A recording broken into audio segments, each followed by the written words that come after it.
Assalamualaikum warahmatullahi wabarakatuh. Jumpa lagi bersama saya di channel Tani Cyber. Pada video kali ini saya akan sharing tentang bagaimana cara membuat Raspbian OS bootable yang nantinya akan digunakan sebagai operating system pada Raspberry Pi 4. Nah, ini sudah saya masukkan flash disk saya. Flash disk saya ini kita bisa menggunakan flash disk atau juga kita bisa menggunakan SD card. Ini kebetulan saya punya flash disk 32. Jadi nanti untuk booting OS Raspbian di Raspberry Pi-nya saya menggunakan flash disk. Oke, yang pertama kita download dulu untuk aplikasi membuat bootable-nya. Saya menggunakan Balena Etcher di sini supaya nanti ini lebih mudah, lebih simpel, lebih sederhana. Tapi bagi teman-teman yang menggunakan aplikasi lain bisa menggunakan aplikasi lain.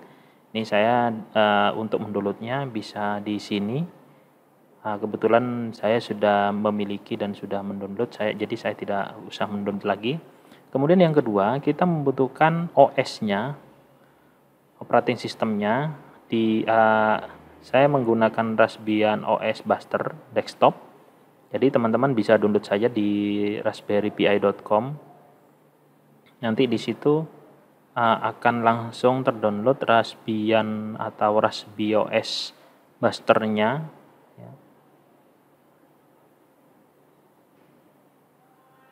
Atau nanti bisa juga melalui websitenya kita bisa memilih beberapa OS yang akan kita gunakan.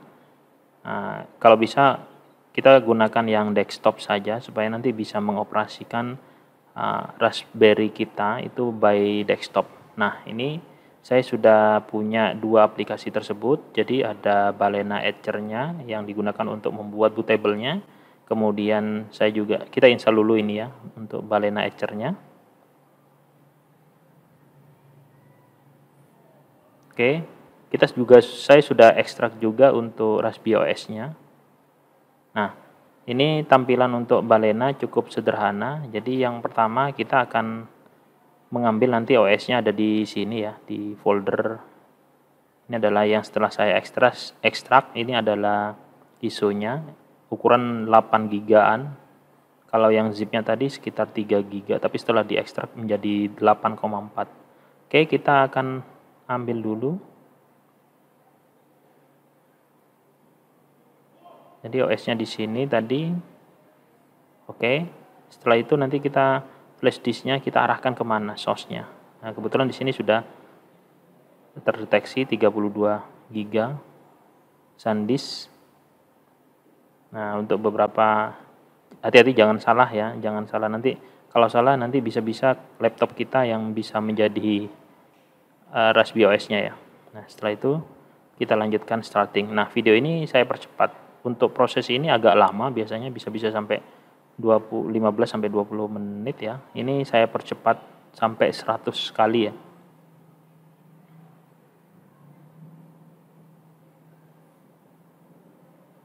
Baik, ini sudah selesai. Ini validasi sekarang.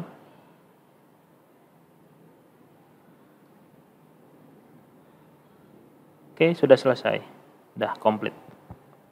Sekali lagi teman-teman bisa menggunakan SD card atau flash disk di sini ya. Bebas, tapi nanti untuk implementasi biasanya banyak yang menggunakan SD card karena simple, nanti tidak memenuhi flash disk ya. Oke, setelah itu dijalankan sesuai dengan skema di video sebelumnya. Ini saya jalankan di monitornya agak bermasalah, ini ada garis-garisnya. Nah, setelah jalan nanti untuk pertama kali nanti akan muncul tampilan seperti ini ya di Raspberry OS-nya. Artinya kita sudah berhasil booting menggunakan RaspbiOS Buster ya. Nah, di sini ada welcome to Raspberry Pi desktop. Kita next saja. Ada beberapa konfigurasi yang nanti harus kita masukkan. Seperti di sini adalah set country-nya, itu boleh diisi sesuai dengan tempat tinggal kita. Oke, saya pilih dulu, kita cari Indonesia. Oke, kemudian untuk language-nya dan time zone-nya disesuaikan saja ya.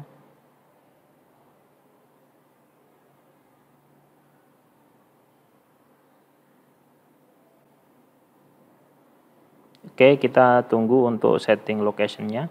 Kemudian di sini ada password, silakan masukkan password saja. Ini penting, jangan sampai lupa. Nah, biasanya kita mengganti password, kemudian setelah diganti di save, kemudian kita lupa. Ini kita akan gunakan nanti juga untuk meremote Raspberry Pi kita dari jarak jauh dengan menggunakan VNC. Kalau sudah, kita next saja. Nah, di sini WiFi, kita bisa pilih WiFi sekarang atau bisa nanti juga bisa ya. Kebetulan saya coba set WiFi sekarang. Saya konekkan ke WiFi saya, masukkan passwordnya.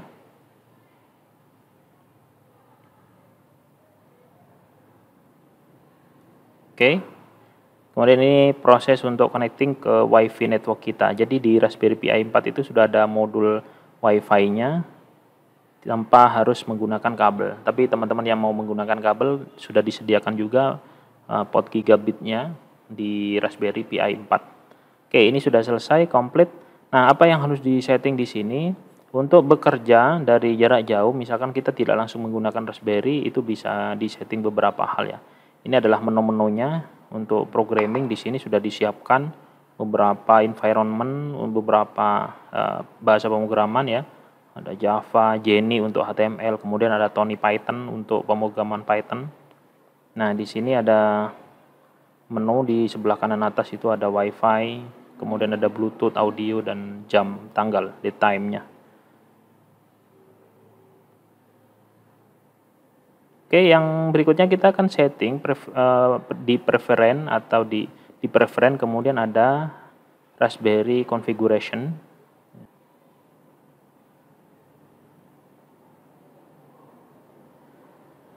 Nah, kemudian di sini ada beberapa konfigurasi Raspberry, ada sistem, display, interface, kemudian performance, kemudian ada local station.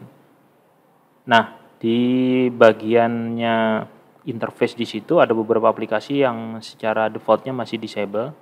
Kita akan mengenable VNC. VNC ini digunakan untuk meremote komputer kita ya, berdasarkan IP ya. Ya kira-kira sama dengan TeamViewer, cuma ini berdasarkan IP address ya.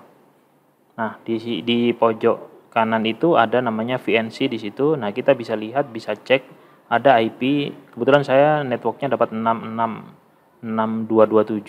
Jadi ini yang akan digunakan sebagai ID untuk meremote dari komputer lain. Nah, ini adalah tampilan laptop saya. Di laptop saya itu nanti saya tinggal menginstal VNC Viewer atau VNC Client. Kita download dulu untuk VNC Client-nya. Ya. Kita download yang sesuai dengan OS kita. Kebetulan saya pakai Windows. Nah, kita download dulu. Oke, kita langsung install.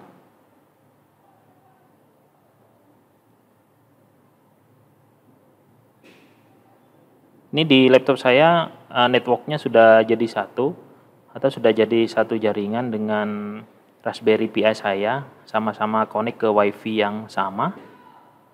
Nah, setelah selesai nanti kita coba buka VNC Viewer. Nah, kita di sini tinggal ketikkan saja untuk alamat IP-nya. Kebetulan tadi alamatnya kan 666.227. Enter. Nah, di sini nanti akan diminta username sama password yang kita setting tadi. Username-nya secara default itu biasanya PI, kemudian password-nya itu disesuaikan dengan password-nya teman-teman. Oke, nah udah selesai. Ini adalah saya bisa meremote Raspberry Pi saya meskipun berbeda ini. Jadi seolah-olah kita berada di depan Raspberry Pi kita, padahal ini saya remote dari komputer Windows saya.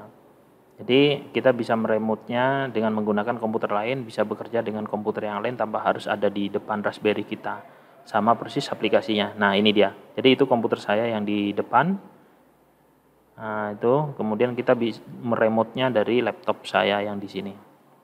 Nah, seperti itu kira-kira cara untuk membuat atau mengkonfigurasi dasar dari Raspberry Pi. Terima kasih sudah menonton. Saya akhiri. Assalamualaikum warahmatullahi wabarakatuh.